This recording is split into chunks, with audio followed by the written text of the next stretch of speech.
khiêm nhường và phục vụ, lối sống ngược dòng nhưng đầy sức mạnh. Trong một thế giới ngày càng đề cao thành công cá nhân, danh tiếng, tiền bạc và quyền lực, hai từ khiêm nhường dường như trở nên lỗi thời, thậm chí bị coi là yếu kém.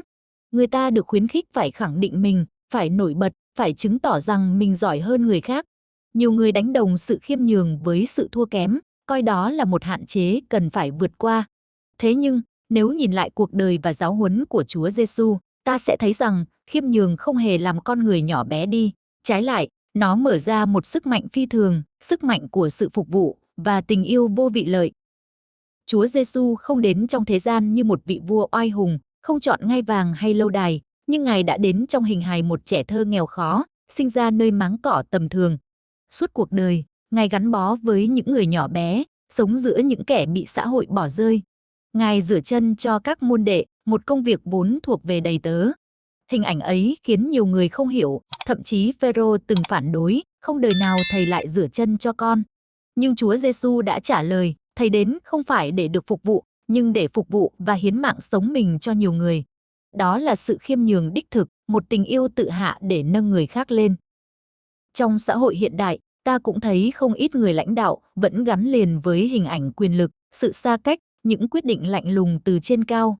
Thế nhưng, những nhà lãnh đạo được yêu mến nhất lại là những người biết phục vụ, biết lắng nghe, biết đặt lợi ích của tập thể lên trên lợi ích bản thân. Khiêm nhường trong lãnh đạo không làm mất đi uy tín, mà chính là nền tảng của sự tin cậy và gắn kết. Một người sếp dám xin lỗi nhân viên khi mắc lỗi, dám thừa nhận mình chưa biết hết, sẽ được tôn trọng hơn gấp nhiều lần so với một người chỉ biết ra lệnh. Khiêm nhường không đồng nghĩa với hạ thấp bản thân, mà là sự nhận biết đúng về giá trị thật của mình. Người khiêm nhường không khoe khoang, nhưng cũng không phủ nhận những khả năng Chúa ban cho. Họ biết rằng những gì mình có không phải chỉ để phục vụ chính mình, mà còn để phục vụ tha nhân.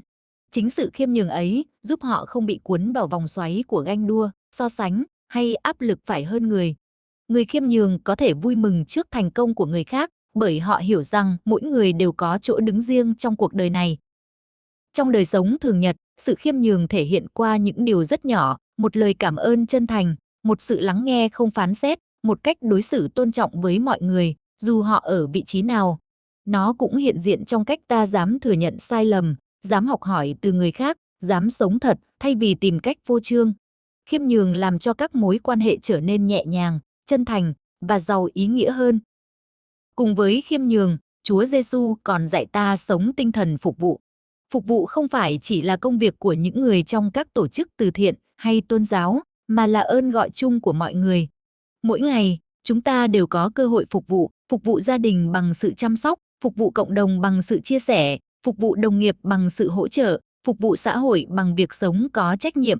Sự phục vụ ấy không cần đến những điều lớn lao, chỉ cần xuất phát từ một trái tim yêu thương. Trong một thế giới coi trọng sự thành đạt, lối sống khiêm nhường và phục vụ quả thực là một lối sống ngược dòng. Người ta thường hỏi, nếu tôi cứ phục vụ người khác, ai sẽ chăm sóc cho tôi? Nhưng Chúa Giêsu chỉ cho ta thấy một nghịch lý đẹp đẽ, chính khi cho đi, ta lại nhận được, chính khi cúi xuống, ta lại được nâng lên. Khi ta sống để phục vụ, ta tìm thấy niềm vui sâu xa hơn bất cứ phần thưởng nào. Nếu nhìn quanh, ta sẽ thấy không thiếu những tấm gương sống khiêm nhường và phục vụ. Đó có thể là một người mẹ lặng lẽ hy sinh cả đời để nuôi con khôn lớn. Đó có thể là một người thầy kiên nhẫn dìu dắt học trò mà không màng đến danh tiếng. Đó cũng có thể là một người lãnh đạo dám đặt lợi ích chung lên trên cái tôi. Những con người ấy không phải lúc nào cũng được vinh danh, nhưng chính họ là những ngọn đèn âm thầm chiếu sáng trong bóng tối. Sự khiêm nhường và phục vụ không chỉ đem lại lợi ích cho người khác, mà còn biến đổi chính ta. Nó giúp ta bớt đi sự kiêu ngạo, bớt đi cái tôi ích kỷ và mở ra một không gian nội tâm rộng lớn hơn.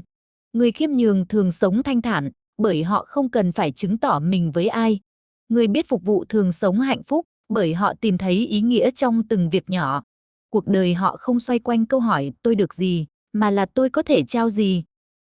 Thế giới hôm nay cần lắm những con người dám sống khiêm nhường và phục vụ.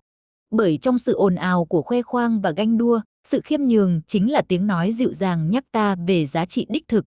Trong sự khát khao quyền lực và hưởng thụ, tinh thần phục vụ chính là liều thuốc giúp ta nhớ rằng hạnh phúc thật sự đến từ cho đi. Và chính từ những con người ấy, thế giới sẽ trở nên nhân ái, công bằng và tốt đẹp hơn. Chúa Giêsu đã đi trước, đã sống trọn vẹn lối sống ngược dòng ấy. Ngài không tìm vinh quang cho mình, mà trao hiến tất cả cho nhân loại. Ngài đã dạy ta rằng, sức mạnh không nằm ở chỗ thống trị, mà ở chỗ biết cúi xuống để nâng người khác lên.